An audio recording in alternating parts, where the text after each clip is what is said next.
Mis estudiantes de pregrado creen que es muy interesante el tema de los memes.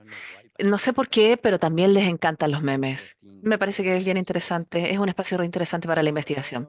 Así que, sí, no sé si pueden poner la primera diapositiva, por favor.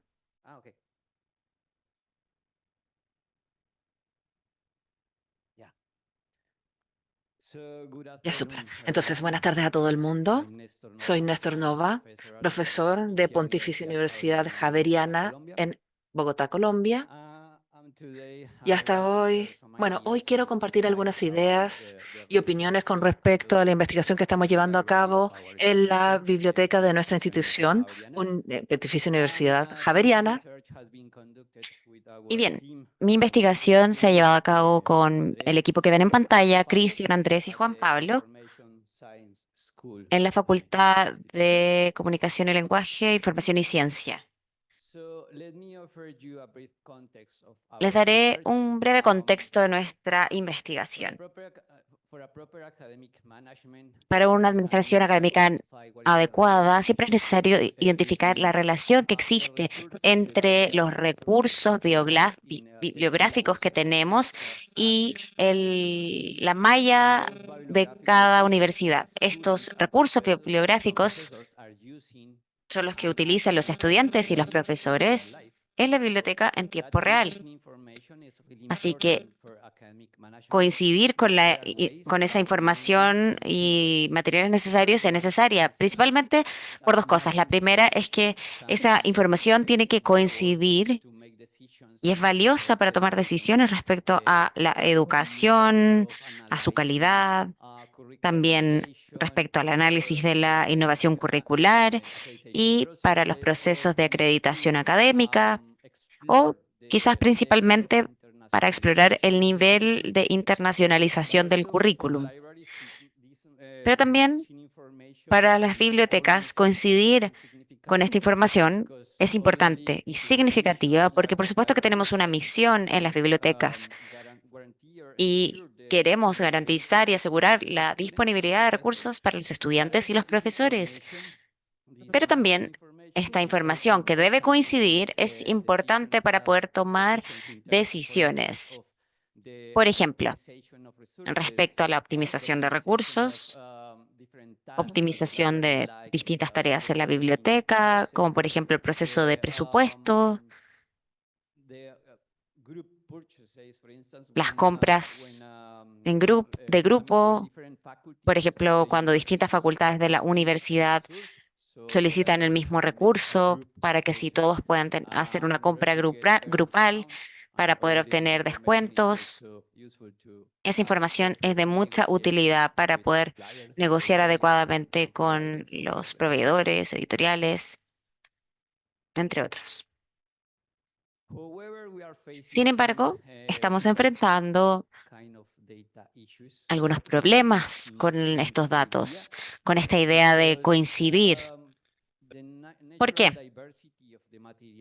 Por la diversidad natural que existen en nuestros repositorios, pero principalmente por la falta de estandarización en la manera en que nosotros presentamos y consolidamos la información en cada malla de cada ramo, de cada materia de la universidad.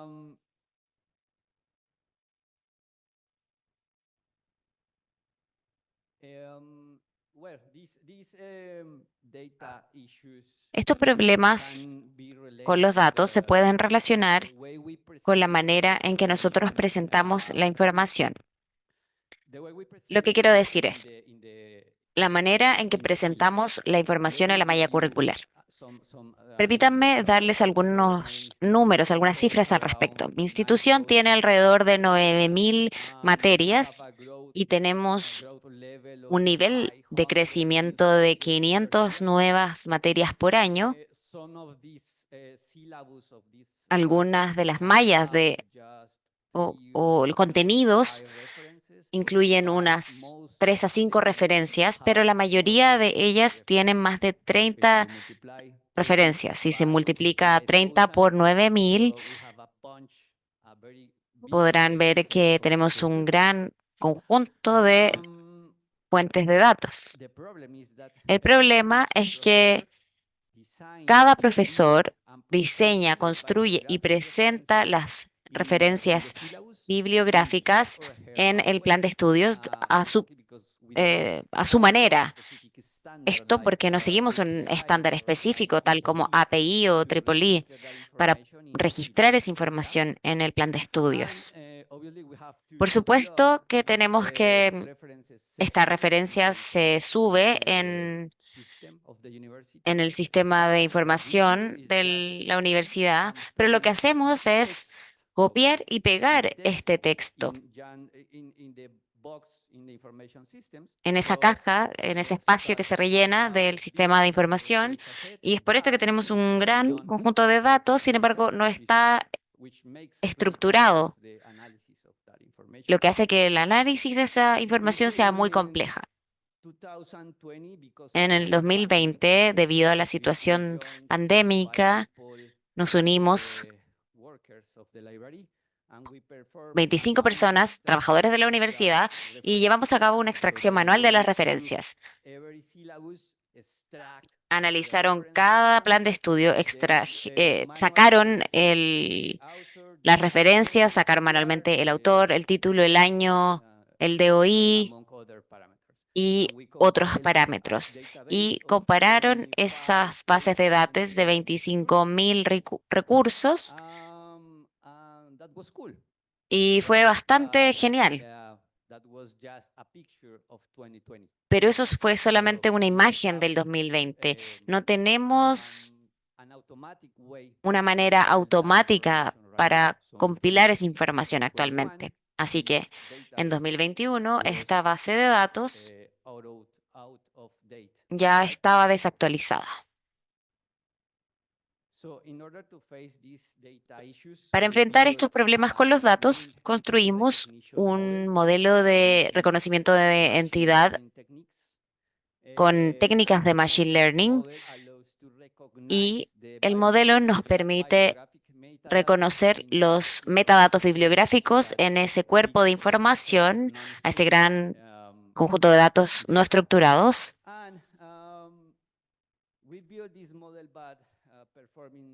Construimos el modelo llevando a cabo distintas tareas. Pueden ver el flujo del trabajo, pero básicamente lo que hicimos fue diseñar, construir el modelo, evaluando distintas técnicas. Así que intentamos encontrar un modelo de Machine Learning adecuado para llevar a cabo este proceso de extracción. Usamos el LLM de Google. Este es un modelo preentrenado para extraer metadata bibliográfica. Entrenamos a los dos modelos con la base de datos que hicimos manualmente. Usamos esos datos y luego lo ejecutamos y probamos los modelos para poder encontrar, es decir, descubrir el rendimiento que tiene este tipo de soluciones. Y descubrimos que el modelo BERT ofrecía el mejor rendimiento para el proceso de extracción. Estamos cercano a un 90% de rendimiento respecto a la precisión, exactitud y memoria. El número uno tenía un 70%. Y para poder ajustarnos a este modelo, para poder encontrar los parámetros adecuados para llevar a cabo la actividad, probamos y ejecutamos algunos experimentos con distintas configuraciones del modelo. Lo hicimos en distintos epochs y lotes y descubrimos que el mejor rendimiento que podíamos tener con los datos disponibles que teníamos era hacerlo en 3 eras y en 3 lotes. Lo que hicimos luego fue traducir este algoritmo a una solución que un bibliotecario pudiera usar en su trabajo diario. Luego, llegamos a una solución que nos permitió ejecutar el proceso de extracción de manera automática. Pudimos obtener distintos datos ejecutando el modelo. Estos datos se pueden usar para reentrenar el modelo para poder obtener un mejor rendimiento. Y lo que queremos es mejorar ese 90% de rendimiento y estos datos se pueden utilizar para llevar a cabo esa actividad. Pero también algo que nos interesó mucho fue que en el proceso de extracción automática de las referencias, porque claro, permite desarrollar distintas iniciativas de negocio en la biblioteca y buscábamos una mejor manera de tomar decisiones a nivel estratégico, operacional y táctico.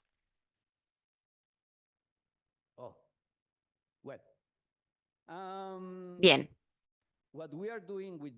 lo que estamos haciendo con este conjunto de datos que pudimos extraer fue llevar a cabo ese proceso en que coincidan. Tenemos un conjunto de datos estructurados con las referencias de nuestros catálogos de materias y ahora estamos intentando hacer coincidir este proceso de extracción con nuestros servicios de base de datos de los libros o documentos prestados de la biblioteca. Y lo que estamos buscando hacer en este proceso es encontrar cosas interesantes, como por ejemplo, cuáles son las referencias comunes entre distintos programas, entre distintas facultades, pero también cuáles son las tendencias de los préstamos en el tiempo con los usos de esas referencias, cuáles son los patrones de los préstamos cuando se usan esas referencias, pensar en predicciones futuras de las demandas, cuáles son las maneras en que se suelen solicitar estos recursos por parte de los estudiantes. Otros tipos de iniciativas también, como segmentación de los usuarios y, por supuesto, que análisis de métricas bibliográficas ex- eh, respecto a los autores, entre otros. La idea de esta solución es que nos permita tener una herramienta que sirva no solamente para el proceso de datos, el procesamiento de datos dentro de la biblioteca, sino que también para tomar decisiones que impacten la sustentabilidad de las bibliotecas. Estamos buscando obtener el mejor uso de los recursos y este tipo de análisis nos permite optimizar el uso de estos recursos. Muchas gracias por su atención y sigamos trabajando utilizando IA en las bibliotecas.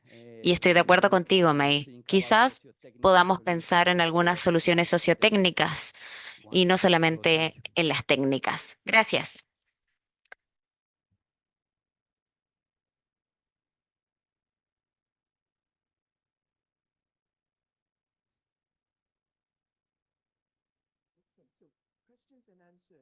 Preguntas y respuestas. Hemos escuchado 4 oradores con distintos aspectos, diferentes elementos de la inteligencia artificial. Hay tanto asociado a este campo, todos podemos aprender de todos, así que no sé si tienen alguna pregunta o duda, por favor levanten la mano, de seguro. Las señoritas de la parte de atrás del salón me pueden traer las preguntas de Zoom, pero antes me gustaría preguntar, lo que me interesó bastante en sus diapositivas, Néstor, si usted, Epoch 3. Lote 10, 93% de precisión, súper alto.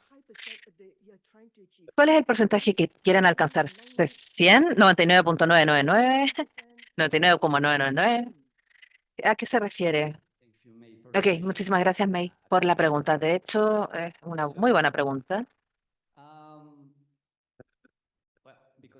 Bueno, debido al tiempo, No hablé tanto que capacitamos, entrenamos al modelo con el catálogo de solamente una facultad, un solo ramo, que es la Facultad de Comunicación e Información, solamente ese ramo.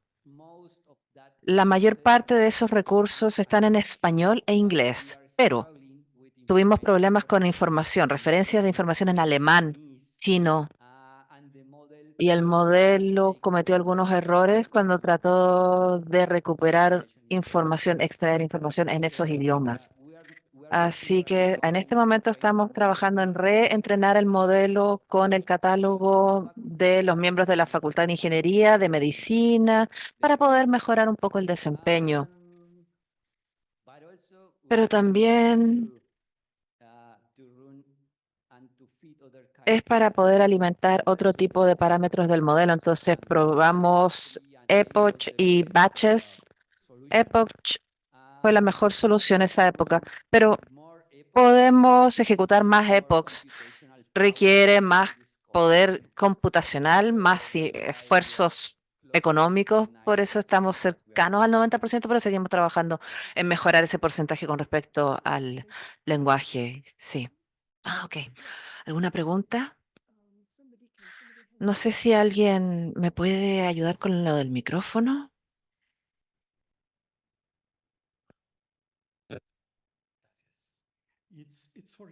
Muchísimas gracias para usted, Pablo. Tiene que ver con respecto a los 5 pasos que mostró en su presentación.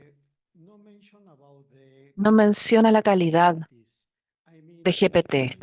Es decir, GPT en este momento alucina muchos de los resultados y eso es cuestionable con respecto a la calidad de los resultados que podamos obtener en esta IA. ¿Cómo pretenden gestionar ChatGPT como advertencia, ¿no? En términos de la advertencia, tengan cuidado con los resultados porque tal vez no es completamente verdadero lo que estoy diciendo. ¿Cómo van a manejar la calidad de los resultados en la inteligencia artificial que utilicen? Uno, dos, tres. Mil gracias por la pregunta. Primero que todo, quisiera repetir que nuestra idea principal es usar instrumentos de inteligencia artificial para poder hacer que la biblioteca pueda liberarse de las tareas diarias más difíciles, que solamente se hacen de forma humana. Habría que, no sé, hay que averiguar algo, por ejemplo, hay que tomar una decisión, no las humanas, sino que utilizamos herramientas de inteligencia artificial más bien para ayudarlos, para asistirlos, para apoyarlos, pero siempre implementando herramientas y en tal caso, cuando lo hacemos, ayudamos con soporte en todos los puntos. El humano toma su propia decisión. Entonces, incluso cuando el producto está dedicado a investigar, a buscar, hacemos un producto reinteresante para la búsqueda. Por ejemplo, el producto con los periódicos, por ejemplo, que había anunciado. Le permite a que las personas averigüen o encuentren algún dato, cualquier dato, casi cualquier dato. Y es un proceso bibliotecario típico, tradicional, crear un registro de alguna persona o encontrar algún registro sobre alguna entidad, algo rutinario. Funciona cuando se hace, por ejemplo, para una persona conocida, algún deportista, por ejemplo. Entonces, este proyecto me permite encontrar un artículo, no sé, de mi padre, que no es un deportista muy conocido, ¿no? Pero hubo un artículo una vez escrito sobre él. Yo nunca he tenido la posibilidad de encontrarlo. No podría haberlo encontrado sin ese instrumento. Entonces, ese instrumento me permite encontrar, averiguar información y luego tomar la decisión si es apropiado para lo que yo estaba buscando o no. Y aplica bastante bien el tema de aseguramiento de calidad que estaba mencionando el colega de Colombia, porque toman decisiones académicas basándose en esos datos y hay ciertos requerimientos con respecto a calidad. Sus requerimientos de calidad son muchísimo más altos en tal caso. ¿Alguna otra pregunta? Y esto es para María Isabel. Muchas herramientas de inteligencia artificial generativa, siempre hay una nueva que se publica, ¿no es cierto? Entonces se está explorando, se están usando. ¿Cómo la preservación a largo plazo, acceso a largo plazo a estas? Accesibilidad, por una parte, y no sé si recuerdan, Adobe Flash fue re popular y luego Adobe fue como ya no se soporta, ya no está cumpliendo, entonces el formato Flash ya no fue popular. ¿Cómo sabemos que estas herramientas de inteligencia artificial generativas en el tiempo? Preservación del contenido web, a eso voy.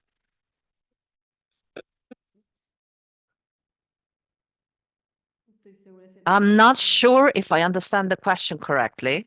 I'm not sure if I understand correctly. If you can help me out.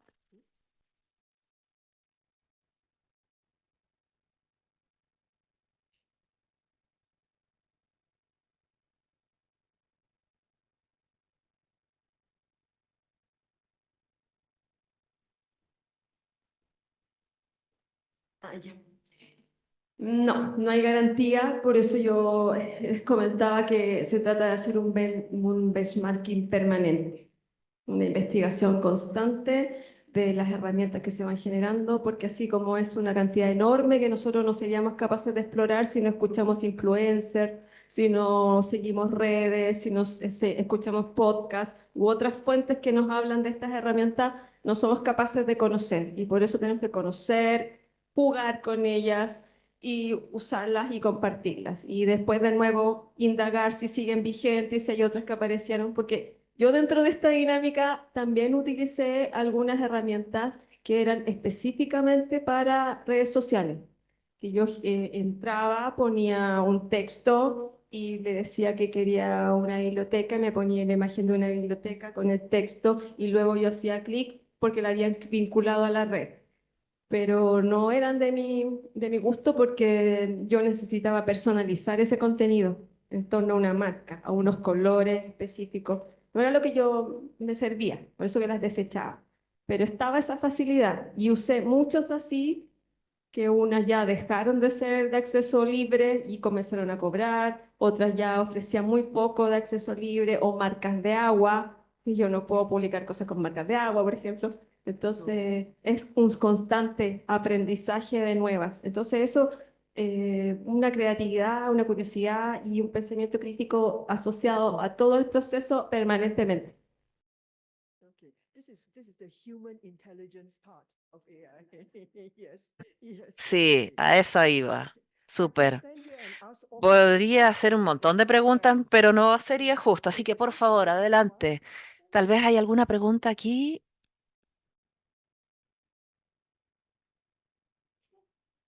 our library champion. Nuestro campeón de la biblioteca. Oh, okay. It's a question for you guys. Es una pregunta para ustedes. Yo diría que primero, pues hay muchas preguntas, pero esto me conecta mucho con el punto anterior, porque antes hablábamos de linked data, de datos enlazados en la mesa anterior, y me conecta con la pregunta que hacía May. Internet Archive, el archivo de Internet, es una de las herramientas que menos usamos los bibliotecarios, increíblemente. Y nos permite almacenar todo esto que estamos creando. Además, está codirigida por un bibliotecario que se llama Tomás Padilla y que está especializado en inteligencia artificial. Entonces, es una fuente muy interesante que hay que ver. Pero además está Common Crawl, que ambos, tanto Internet Archive como Common Crawl, son dos bases de datos que yo puedo descargar por completo, y esto es un poco para Mara Isabel, porque concuerdo que el audiovisual es el formato en el que estamos volviendo a lo oral y a lo visual. Entonces hay que transformar las experiencias de texto que tenemos en bibliotecas. Y la pregunta para ti es, ¿se ha atrevido ya la Universidad de Chile, porque esto es un atrevimiento, ¿cierto? Dirían algunos, a transformar los textos en experiencias audiovisuales o a la inversa de alguna manera? Y también quiero una pregunta para el colega colombiano. ¿Tú estás en Bogotá o en Cali? En Bogotá.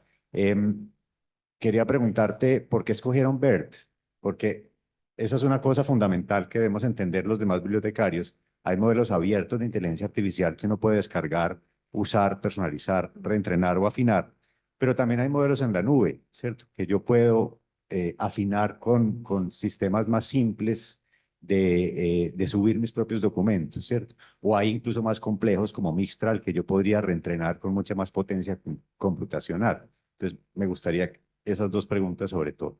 Ya, gracias.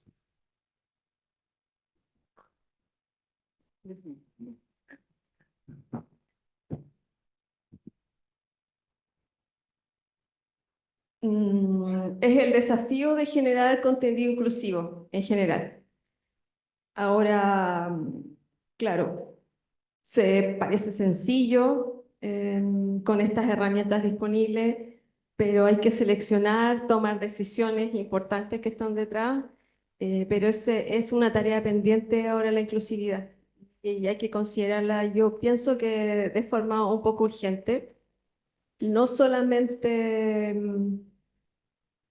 en cuanto a sordera, porque eso es algo que se puede abordar de forma no más sencilla, pero con más herramientas disponibles, sino más bien para la ceguera. La ceguera yo lo veo una situación un poco más compleja de abordar, de llevar nuestros contenidos a formato audiovisual, a no ser que sea audio.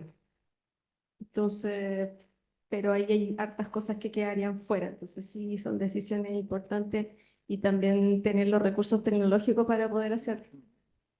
Que por lo menos desde mi experiencia hasta donde yo conozco, es una tarea importante pendiente. Voy a tomarme el atrevimiento de responder la pregunta en español. Bueno, esa respuesta tiene varias aristas, Santiago, y todos. La primera,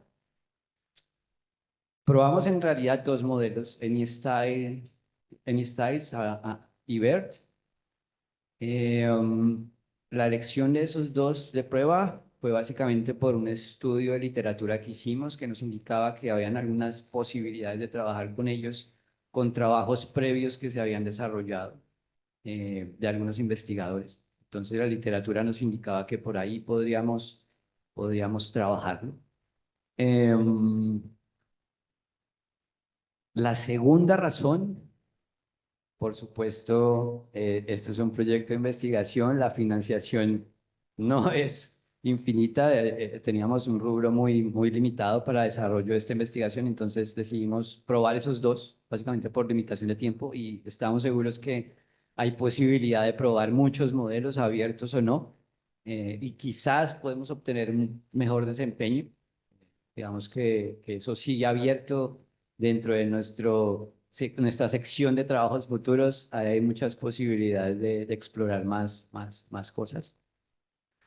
Y la tercera también fue por el contraste ya técnico entre AnyStyles y BERT. Básicamente lo que hace AnyStyles es tratar de analizar las palabras. Uno puede decirse que separan una palabra de interés y se devuelve para mirar qué hay atrás. Y eso es como el funcionamiento de un modelo de estos. BERT funciona en ambos sentidos. La B de BERT significa bidirectional. Entonces lo que hace el modelo es ir para atrás, mira las palabras que hay antes, mira las palabras que hay después, para identificar qué es lo que significa en realidad esa palabra que es de mi interés. Si es un año, si es un autor, si es un título, si es un DOI. ¿Sí? Entonces, también escogimos ese contraste entre un modelo de una sola dirección y un modelo de dos direcciones para ver qué desempeño logramos. Y bueno, ahí estamos también desarrollando algunas cosas, algunas pruebitas ahí adicionales. Esperamos que en un próximo simposio podamos presentar más novedades. Gracias. Okay, all right. Thank you so much. The conversation will not end, all right? Y But in muchas gracias. La conversación podría no terminar, pero por el tiempo debemos detenernos. Muchas gracias. Sorry? Quisiera agregar solo algunas cosas a la pregunta respecto a los modelos. Es un problema porque estos modelos grandes se pueden hacer en grandes computadores y